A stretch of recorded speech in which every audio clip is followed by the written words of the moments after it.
اللہ تعالیٰ نے قرآن مجید میں وعدہ کیا ہے کہ جو لوگ بھی میرے بتائے ہوئے احکام پہ چلیں گے، شریعت پہ چلیں گے، فَلَنُحْيِيَنَّهُ حَيَاتًا طَيِّبَةً، آخرت تو بعد میں ملے گی، اللہ تعالیٰ دنیا میں بھی ان کو پاکیزہ زندگی دیں گے۔ طیبہ میں مرغوب بھی ہے، پاکیزہ بھی ہے، یعنی وہ زندگی صاف ستھری بھی ہوگی اور مزیدار بھی ہوگی۔ یہ اللہ کا حکم ہے، اور ہم نے دیکھا بھی ہے جو لوگ حقیقت میں شریعت کو فالو کرتے ہیں، شریعت پہ چلتے ہیں، ان کی زندگی اللہ مزیدار بھی بنا دیتے ہیں، اور اس زندگی میں طہارت اور پاکیزگی، صفائی بھی ہوتی ہے۔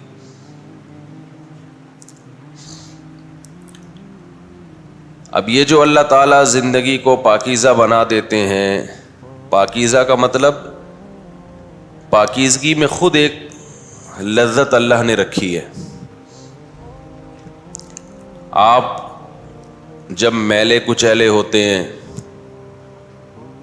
تو آپ کی طبیعت میں سکون نہیں ہوتا، لیکن جب آپ نہا دھو کے صاف ستھرے ہو جاتے ہیں، آپ کو خود ایک سکون اپنی طبیعت میں محسوس ہوتا ہے۔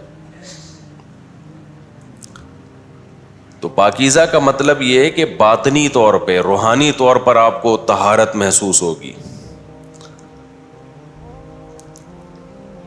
لیکن یہ ان لوگوں کے لیے ہے جو شریعت کو مکمل، شریعت کی اتباع کرتے ہیں، ظاہری گناہوں سے بھی بچتے ہیں اور اندر کے گناہوں سے بھی بچتے ہیں۔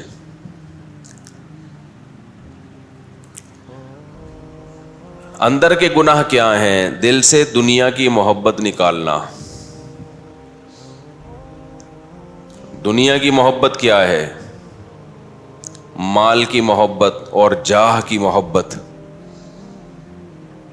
جاہ کا مطلب بڑا بننے کا شوق، شہرت، نام، اور مال کا مطلب پیسوں کے پیچھے بھاگنا۔ مال کو ویلیو دینا اتنی جتنی شریعت نے نہیں دی۔ کچھ نہ کچھ ویلیو تو ہر انسان دیتا ہے، وہ ضرورت بھی ہے، دینی بھی چاہیے،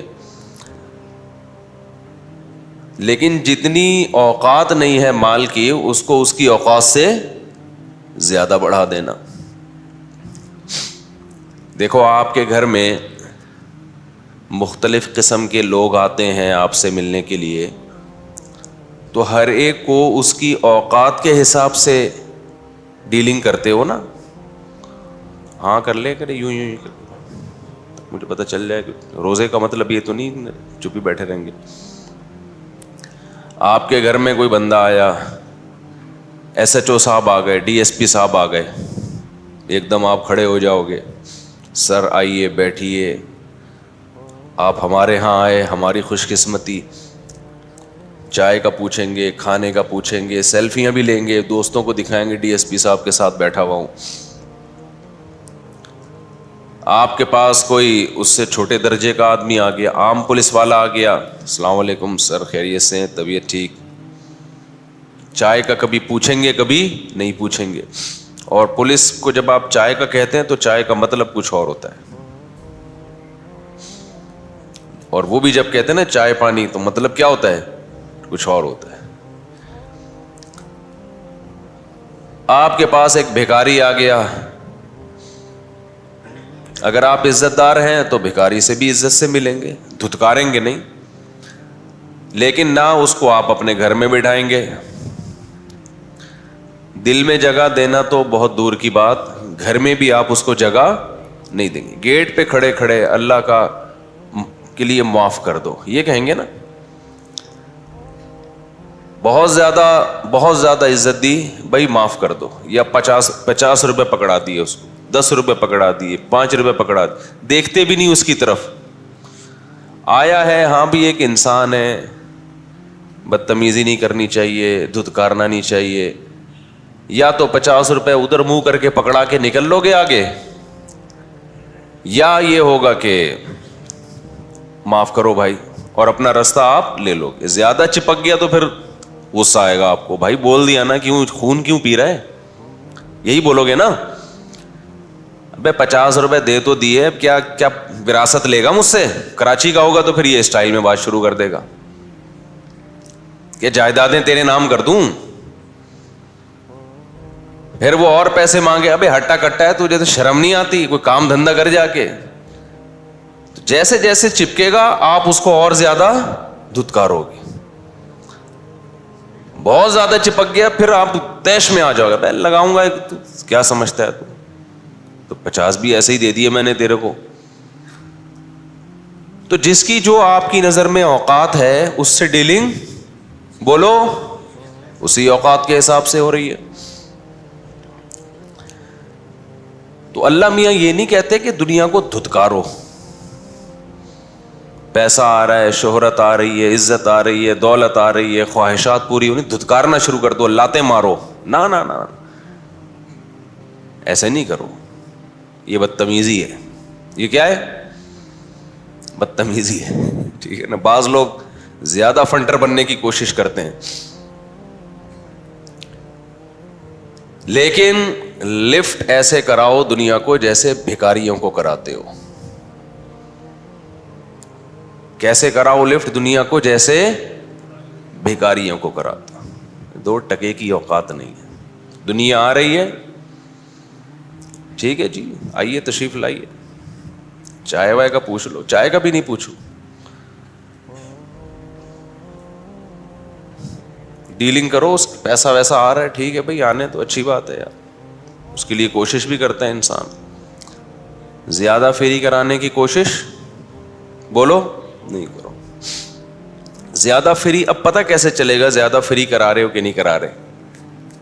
زیادہ فری کا مطلب یہ ہے کہ بھکاری جب آپ کے پاس آتا ہے, آپ مل لیتے ہیں, السلام علیکم, وعلیکم السلام, 50 روپے, چلو. اگر وہ چلا جائے تو بلاتے نہیں ہیں, کہاں جا رہا ہے میرا دل توڑ کے, ہے بھائی مجھے چھوڑ کے تو عین عالم شباب میں مجھے تنہا چھوڑ کے کہاں جا رہا ہے؟ کبھی ایسی باتیں کی بھکاریوں سے؟ جا رہا ہے تو جانے دو, اس کے پیچھے پیچھے نہیں بھاگتے. علماء کہتے ہیں, جو اہل اللہ کہتے ہیں کہ انسان کے دل میں دنیا کی محبت کتنی ہے اس کا پتہ اس سے چلتا ہے کہ جب دنیا چھینتی ہے اس کو غم کتنا ہوتا ہے. دنیا جب چھینتی ہے تو اس کو غم بولو کتنا ہوتا ہے. ٹینشن لے رہا ہے نا اگر یہ, اس کا مطلب یہ دنیا کا غلام ہے, دنیا اس کی غلام نہیں ہے. آپ کہہ سکتے ہیں بھائی جب ہم سے ہماری دنیا چھنتی ہے تو ہماری بنیادی ضرورتیں نہیں پوری ہوتی. جب انسان کی بنیادی ضرورتیں پوری نہیں ہوتی تو غم تو ہوگا نا. تو یہ کیسی بات کر رہے ہو مولوی صاحب کہ دنیا چھنے اور غم نہ ہو؟ کیوں غم نہیں ہوگا بھائی؟ آپ کی بیسک ضرورتیں, گیس بجلی کا بل, ابھی کراچی کے اسٹائل میں آؤں گا, تمہارا باپ دے گا ہے بھائی؟ بچوں کی اسکول کی فیسیں تمہارا باپ دے گا؟ وین تو آ کے کھڑی ہو جائے گی نا, پیسے دو. ہم کہیں گے دنیا چھن گئی, کاروبار تباہ ہو گیا, کہاں سے دوں؟ وہ کہے گا بھائی میں بچوں کی فیسیں چاہیے, کنوینس کا خرچہ چاہیے, دے بھائی تو. مفتی صاحب کہہ رہے ہیں غم کی ضرورت بولو ہے ہی نہیں کوئی, میں ٹینشن فری ہوں. وہ کہے گا ٹینشن فری تو ہو گیا, مجھے تو ڈال دیا نا تو نے ٹینشن میں. بیگم کہے گی بھائی وہ دنیا چھن گئی ہے, راشن نہیں ہے, آٹا نہیں ہے, دال نہیں ہے, اور عید بقرعید کے کپڑے وغیرہ وغیرہ. تو آپ کہیں گے بھائی مجھ سے دنیا کیا ہو گئی ہے, چھن گئی ہے. مفتی صاحب نے کہا بھکاری جب جا رہا ہو تو پیچھے سے اس کو آواز نہیں دی جاتی, جا کے گلے نہیں لگایا جاتا, منتیں نہیں کی جاتی, آیا ٹھیک ہے نہیں تو پتلی گلی سے نکلے. بیگم مان جائے گی یہ بات. پھر آپ کو خود بھوک لگے گی, روٹی کھانے کا دل کرے گا, پیسے نہیں ہیں. پیٹ تو نہیں مانتا نا, آپ پیٹ کو بتا رہے ہو ٹینشن لینے کا نہیں ہے, وہ کہے گا بھائی مجھے تو کچھ نہ کچھ چاہیے. تو یہ کیسی بات کی جا رہی ہے بھائی, دنیا چھن جائے اور ٹینشن نہ ہو. تو دیکھو اتنی چھن جائے نا کہ جس سے آپ کی بنیادی ضرورتیں پوری نہ ہو, پھر ٹینشن لو آپ. لیکن بنیادی ضرورتیں کہتے کس کو ہیں, اس کو خوب اچھی طرح سے سمجھ لو. اللہ کرے یہ بات کھوپڑی شریف میں آ جائے. یہ بات سمجھ میں آ نہیں رہی ہے, اور یہ بات صرف پیغمبر بتاتے ہیں, ڈاکٹر انجینئر نہیں بتائیں گے آپ کو, یا آپ کے یونیورسٹیوں کو کے پروفیسر نہیں بتائیں گے. یہ بات یوٹیوبر اور ٹک ٹاکر نہیں بتائیں گے. ٹک ٹاکر تو بتائیں گے کہ غریب بی سے بغیرت ہوتا ہے, لیکن وہی ٹک ٹاکر جب مرے گا نا اور سب چھن جائے گا اور خالی کفن کے ساتھ جب قبر میں جائے گا تو اسے ساتھ والی قبر میں کوئی غریب ہوگا تو یہ کہے گا تو اور میں ایک جیسے ہو گئے ہیں. اب نہ غریب بی سے بغیرت ہوتا ہے اور نہ یو سے الو ہوتا ہے. نہیں آئی سمجھ میں میرا خیال ہے. اب آپ کو بی سے بغیرت کا پتہ نہیں, وہ ایک ٹک ٹاکر آ رہا ہے, وہ آج کل غریبوں کو بہت لتاڑ رہا ہے. تو جو بھی ہے اس کا مقصد اچھا ہوگا لیکن طریقہ بہت غلط ہے. تو آپ کو یہ باتیں کوئی بتائے گا نہیں. اچھا, اکثر میں ان لوگوں پہ طنز کرتا ہوں جو یہ کہتے ہیں یہ باتیں آپ کو کوئی نہیں بتائے گا.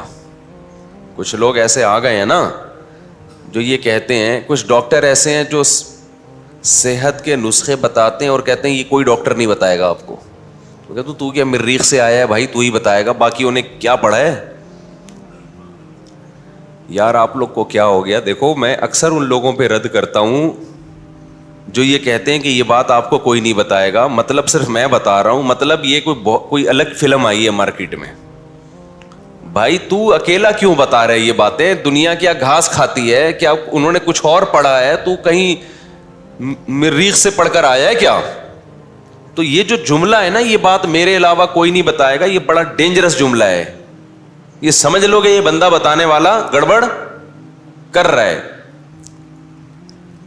تو اب وہی جملہ میں نے بھی زبان سے کہا, یہ باتیں آپ کو کوئی نہیں بتائے گا. تو میرا مطلب ہے کہ ڈاکٹروں انجینئروں میں کوئی نہیں بتائے گا, علماء میں ہمارے علاوہ سب یہی باتیں بتاتے ہیں. ہم کوئی اکیلے مولوی پاکستان میں ایسے پیدا نہیں ہوئے ہیں کہ ہم وہ باتیں بتا رہے ہیں جو دوسرے علماء نہیں بتاتے. یہ باتیں پیغمبروں نے بتائی ہیں, اور پیغمبروں کے وارث علماء ہمیشہ سے بتاتے آ رہے ہیں, آج بھی بتا رہے ہیں, کل بھی بتائیں گے. تو مطلب یہ ہے کہ آپ جس ماحول میں اٹھتے بیٹھتے ہیں آپ کا علماء سے واسطہ کم پڑتا ہے. آپ کا واسطہ ہوتا ہے ڈاکٹروں کے ساتھ, انجینئروں کے ساتھ, سائنسدانوں کے ساتھ, پروفیسروں کے ساتھ. وہ لوگ آپ کو یہ باتیں بتاتے نہیں ہیں, جس سے صبح و شام دنیا دنیا دنیا, تو دنیا کی محبت کے گٹر ہمارے دل میں ابلنا شروع ہو جاتے ہیں. دنیا کی محبت کے چشمے نہیں ہوتے, سمجھ لو گٹر ہوتے ہیں. بعض لوگ کہتے ہیں ہمارے دل میں دنیا کی محبت کے چشمے ابل رہے ہیں. یہ دنیا کی محبت اتنی خوبصورت چیز نہیں ہے کہ جس کے چشمے ہوں, اس کے گٹر ابلتے ہیں. گٹر بدبو ہے, اس میں اسمیل ہے. چشمے تو سوات مردان میں ہوتے ہیں بہترین. تو دنیا کی محبت کے جو دل میں ابلتا ہے نا جو چیز, وہ چشمہ نہیں ہوتا, وہ کیا ہوتے ہیں, گٹر ہوتے ہیں, بدبودار گٹر. کیونکہ جب دنیا کی محبت آتی ہے ہوس پیدا ہوتی ہے, یہاں سے مال گھسوٹ لوں, کسٹمر کو الو بنا دوں, جھوٹ بولوں, کسٹمر کے پیچھے پیچھے بھاگتا رہتا ہے جیسے پتہ نہیں تجھے اللہ رزق دے ہی نہیں رہا. دیکھ لو نا آج کل کس طرح سے چیزوں کو بیچا جا رہا ہے. پہلے سعودی عرب میں بڑا استغنا تھا. عرب جب مال بیچتے تھے نا بڑی تمیز سے, شاپ پہ بیٹھے ہوئے, آپ جاؤ آپ کو دیں گے, نہیں لینا نہیں لو, لینا ہے لو. اب وہ لوگ بھی باہر کا ماحول دیکھ دیکھ کے خراب ہو رہے ہیں. ابھی میں عمرہ کرنے گیا, اچھا یہ عمرے میں لوگ کہتے ہیں بال تو ہوتے نہیں ہیں آپ کے, یہ عمرہ کیسا عمرہ ہو رہا ہے. تو میں نے جب حج کیا تھا تو اس وقت دہشت گردی کا جڑ سے خاتمہ کر دیا تھا. حلق کی سنت پر عمل کیا میں نے, پھر عمرہ کیا, پھر حلق کی سنت پر عمل کیا. تو شریعت میں افضل یہی ہے کہ عمرے میں حلق کروایا جائے. حلق سمجھتے ہو, دہشت گردی کا جڑ سے خاتمہ. لیکن قصر بھی جائز ہے, تو اس لیے حلق کی سنت پر بھی عمل ہو گیا, قصر بھی ٹھیک. تو اس پہ کسی کو طنز کرنے کی اجازت نہیں ہے. قصر میں ثواب کم ہے لیکن جائز بالکل ہے. صحابہ نے نبی کی موجودگی میں بہت سو نے حلق کیا, بہت سو نے قصر کیا. تو جنہوں نے قصر کیا نبی نے ان پہ کوئی ملامت نہیں کی ہے. تو جو چیز شریعت میں لازم نہ ہو نا اس پہ ملامت بنتی نہیں ہے.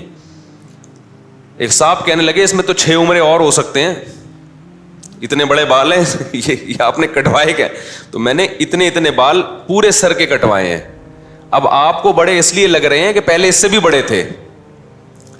سمجھ میں آ رہی ہے بات؟ اس سے بھی بڑے تھے تو وہ بہت زیادہ کٹوا کے بھی بڑے ہی ہیں, تو پھر چھوڑ دیں گے. پھر جب عمرہ ہوگا تو اللہ تعالیٰ مزید توفیق دے پھر کٹوا لیں گے. تو آپ جانے سے پہلے بالوں کا یا تو میرے سائز لے لیا کرو ابھی ہیں کتنے اور عمرے کے بعد کتنے ہیں, تو واضح فرق ملے گا آپ کو. سمجھتے ہو؟ تو بہت سے لوگوں نے اس چکر میں عمرہ نہیں کیا, جدہ میں رہتے ہیں عمرہ نہیں کرتے, حالانکہ مکہ 1.5 گھنٹے کے فاصلے پر ہے, کہ یار ہمیں ٹینٹ کرانی پڑے گی. ان کو مسئلہ معلوم نہیں ہے, تو ان کو بھی بتانا مقصد ہے کہ قصر بھی جائز ہے, ٹینٹ کرائے بغیر بھی ہو سکتا ہے, کیونکہ بعض لوگ دہشت گردی کا جڑ سے خاتمہ چاہتے نہیں ہیں. سمجھتے ہیں کہ نہیں سمجھتے؟ تو وہ کہتے ہیں ہم ٹینٹ نہیں کرا سکتے. حسن تیرا اس طرح سالم رہا, سر منڈانے پر بھی تو ظالم رہا. بعض لوگ سر منڈا کے بھی ویسے ہی لگ رہے ہوتے ہیں جیسے سر منڈائے بغیر لگ رہے ہوتے ہیں. خیر ہم ٹاپک سے نہ ہٹ جائیں کہیں. تو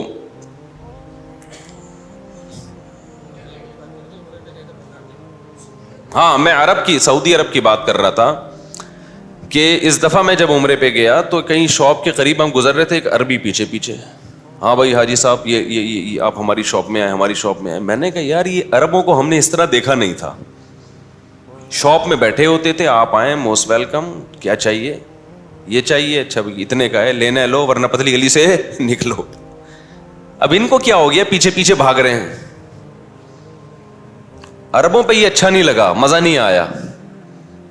تو وہی تجزیہ کہ یہ لوگ بھی باہر جا کے جب دوسروں کو دیکھتے ہیں نا, آپ نے دیکھا نا کسٹمر نکل کے باجی ہاں باجی کیا لینا ہے باجی کے پیچھے چلا جائے گا. صدر میں آپ دیکھو مارکیٹوں میں پھر تھان کیسے کھولتے ہیں یار. جب آپ کپڑے کی دکان میں جاؤ ویسے ہی جا کے بیٹھے, تھان پہلے کھولنا شروع کر دے گا. یہ کھولا, دوسرا, تیسرا, کیا کر رہا ہے بھائی بس بیٹھو. ابے تو لپیٹے گا کیسے اس کو, اتنی ساری دکان کو, کہہ رہے نہیں. پھر آپ بولتے ہو میں تو چائے پینے آیا ہوں, میں تو کپڑا لینے آیا ہی نہیں ہوں.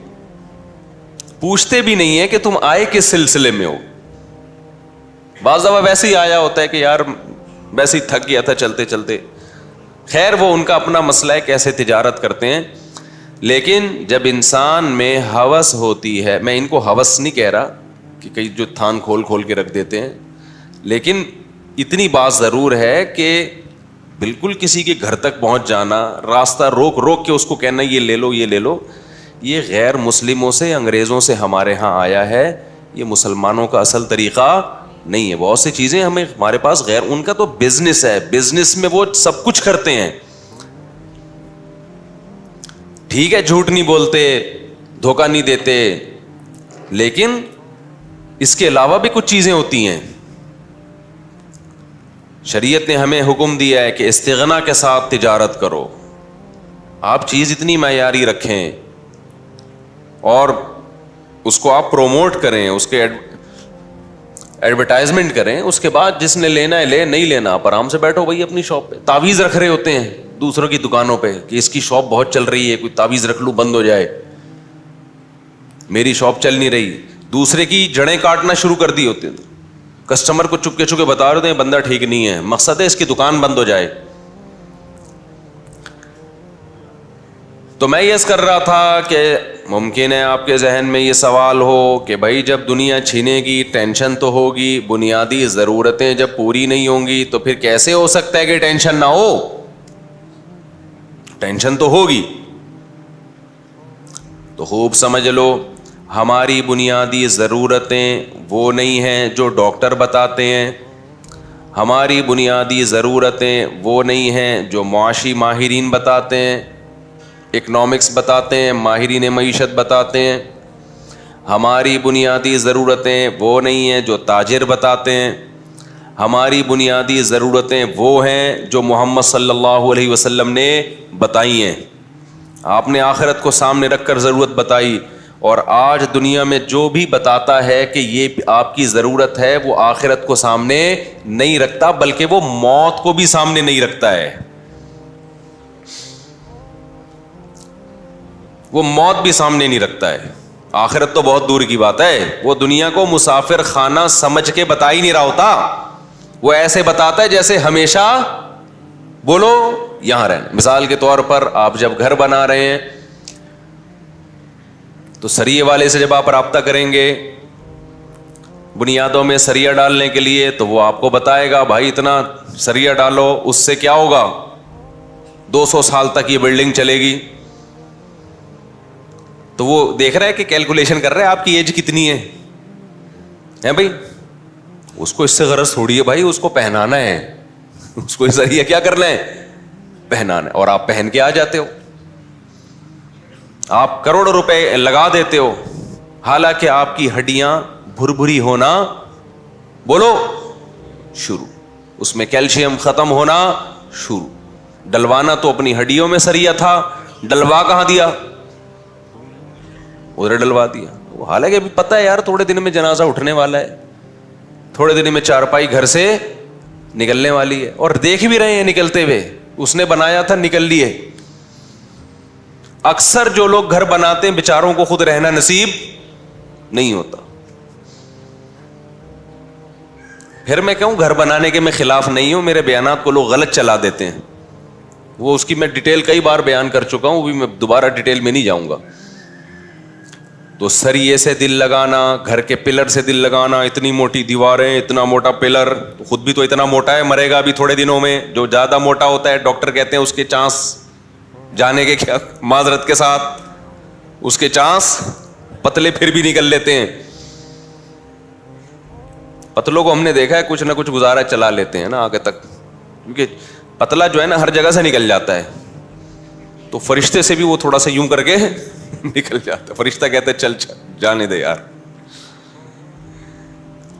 ایک کسی نے بڑی زبردست کمنٹس، وہ ایک پوسٹ چلائی تھی بڑی خاندانی. یہ میں ان موٹوں کے خلاف یہ بات کر رہا ہوں جو بائی نیچر موٹے نہیں ہیں. خوب سمجھ لیں، جو بھاری جسم کے موٹے لوگ ہوتے ہیں، یہ جن کے پیٹ نکلا ہوا ہوتا ہے، ان کی دو قسمیں ہیں. ایک وہ قسم جس کو شریعت برا کہتی ہے، ایک وہ قسم جس کو شریعت برا نہیں کہتی. جو لوگ قدرتی طور پہ بھاری جسم کے ہوتے ہیں، پیٹ بڑھا ہوا ہوتا ہے قدرتی طور پر، کھا کھا کے نہیں، قدرتی طور پر، ایسے لوگ صحابہ میں بھی تھے، محدثین میں بھی تھے، تابعین میں بھی تھے. آج بھی بڑے بڑے بزرگان دین ہم نے دیکھے ہیں، بہت تھوڑا کھاتے ہیں، بہت تقویٰ، لیکن ان کا پیٹ بڑھا ہوا ہے. یہ قدرت کی طرف سے ہے، اس پہ کسی کو ملامت جائز بولو نہیں ہے. جیسے انسان ہے، کسی کی نظر تیز ہوتی ہے، کسی کی کمزور ہوتی ہے، کسی کی فٹنس بڑی اچھی ہوتی ہے، کسی کی کم ہوتی ہے.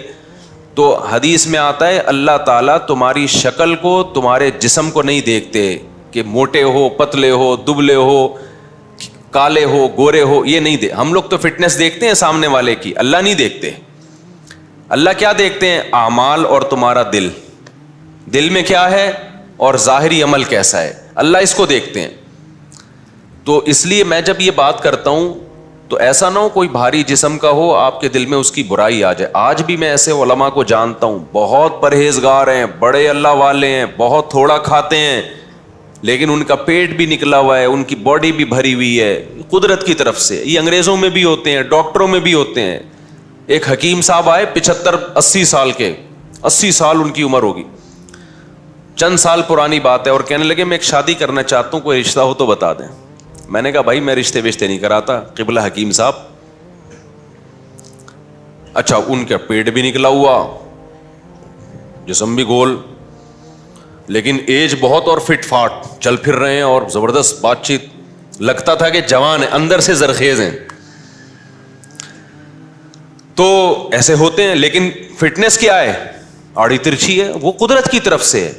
ایسا نہیں کہ وہ خوراکیں پھوڑ رہے ہوں، بس قدرت کی طرف سے. اچھا، بعض لوگ خوراکیں پھوڑ کے بھی فٹ رہتے ہیں، یہ بھی قدرت کی طرف سے. اوٹ پٹانگ کھا رہے ہوتے ہیں، فٹ فاٹ رہیں گے. لیکن ایک موٹا وہ ہوتا ہے کہ جس پر وعیدیں ہیں، جس پر کیا ہیں، بولو وعیدیں, بڑی شدید وعیدیں. نبی صلی اللہ علیہ وسلم نے ایک یہودی موٹے کو دیکھا جو ان کا عالم تھا. آپ نے فرمایا کیا تو نے تورات میں پڑھا نہیں ہے کہ اللہ کو موٹے پیٹ والے سے نفرت ہے؟ عالم بھی تھا اور ماشاء اللہ سمجھ رہے ہیں بات کو, توند نکلی ہوئی تھی. وہ کھا کھا کے ہوا تھا اور حرام کھا کھا کے, کیونکہ یہود کے بعض علماء یہ کرتے تھے, لوگوں سے ہدیے نذرانے لینے کے چکر میں ان کو شریعت تحریف کر کے بتاتے تھے, وہ باتیں بتاتے تھے جو لوگوں کے مطلب کی ہوں, جس پہ پبلک خوش ہو جائے. ان کثیر من الاحبار والرہبان لیأکلون اموال الناس بالباطل. اے ایمان والو, یہودیوں میں عیسائیوں میں بہت سے علماء ایسے ہیں, سارے اس وقت بھی خراب نہیں ہوئے تھے, بہت سے علماء ایسے ہیں جو ناحق طریقے سے لوگوں کا مال کھاتے ہیں, رشوتیں لیتے ہیں ان سے, غلط غلط مسئلے بتا کے پبلک کو خوش کرنے کے لیے.